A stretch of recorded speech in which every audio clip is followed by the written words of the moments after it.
Hello everybody, what's going on guys, and this is XStark1ll3rX coming to you with another Runescape money making guide.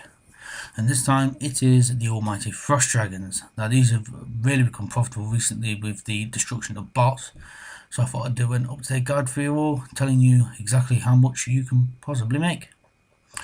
So the requirement for this is that there is only one, is dungeon knowing level 85. This is to access the mystery dungeon in which these are held. Right, my recommendations for killing frost dragons are prayer level of above 43. This is for protection prayers, but this is really only necessary if you are lower level. Or you can alternatively have 92 prayer for soul split, in which means you will need less food. I would highly recommend having above 80 combat stats as well, as these dragons are quite powerful and you will need to be able to kill them quicker in order to avoid their blue orb attack, which is explained later in this video. Right everybody, this is the inventory setup and armor setup which I recommend using for frost dragons. First I would recommend emergency teleport just in case you get into a bit of trouble, and recommended anti-fires just to protect yourself a bit more damage. You will need prayer potions as you will be praying for the magic and range attacks, which they do, as the magic one is incredibly accurate, so mostly for the magic one, and then does some food. Also you can bring a beast of burden depending on if you want or not. And for your inventory, the equipment, this can vary a bit. For example, the weapons, drag or rapier, you can have chaotic rapier, a brackish blade and stuff like that. The best stab one you possibly can, as this is what they are weak to. Dragonfire shield, or you will absolutely get raped by the dragon or by the dragonfire. Then best melee armor you can. The 6th age circuit you can use ring of wolf. This is just for bonus damage. High special for disaster gloves. You can also use an amulet of you should use an amulet of fury, but if not, then use a glory. And you can also replace the armor for range armor if you're using range, which is also an option when fighting the dragons. Right, the action bar I will use for this is the following: backhand to stun my dragons for a brief period, then slice and damage in between the better attacks.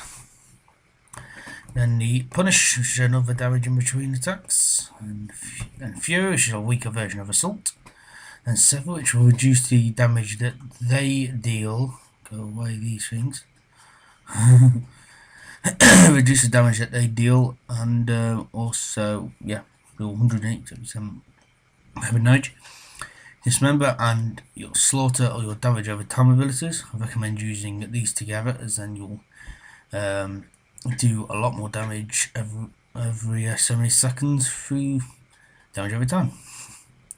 Assault is your main damaging weapon ability, sorry. And then for my alternate ability, I'm using Overpower. You can also use Gorfix Blessing or Berserk. It is totally up to you. Right, so now I'm going to show you how to get there. This is going from the Port to Sarim Lodestone. So I forgot to re-explain. So it's just down here past the church.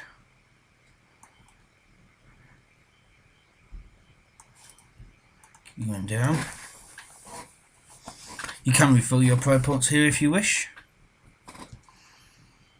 Also, would recommend down here having your prayer.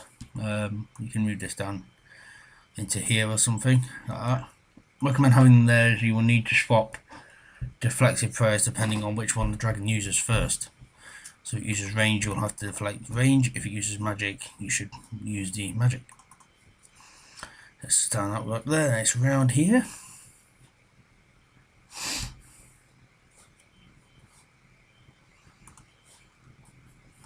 And down here, and then up in this little tunnel here. At the end will be the entrance to the dungeon. There it is. And once you're in here, you can just go up to the dragon and start attacking. And also watch out for when they have an orb floating around them, as they will do damage. They will reflect your damage during this time. So I'm using soul split instead, as I can, but it's, you should use deflect magic if you are rain deflect as well, and on what you use. And luckily I managed to kill it before the orb actually came up, which is good. And you got your fast dragons. I'm gonna just leave them because I don't really need them. So again, and this is basically it.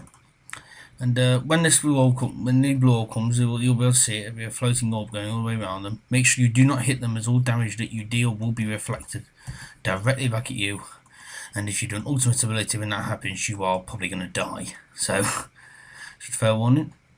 So yeah, thank you for watching this guide.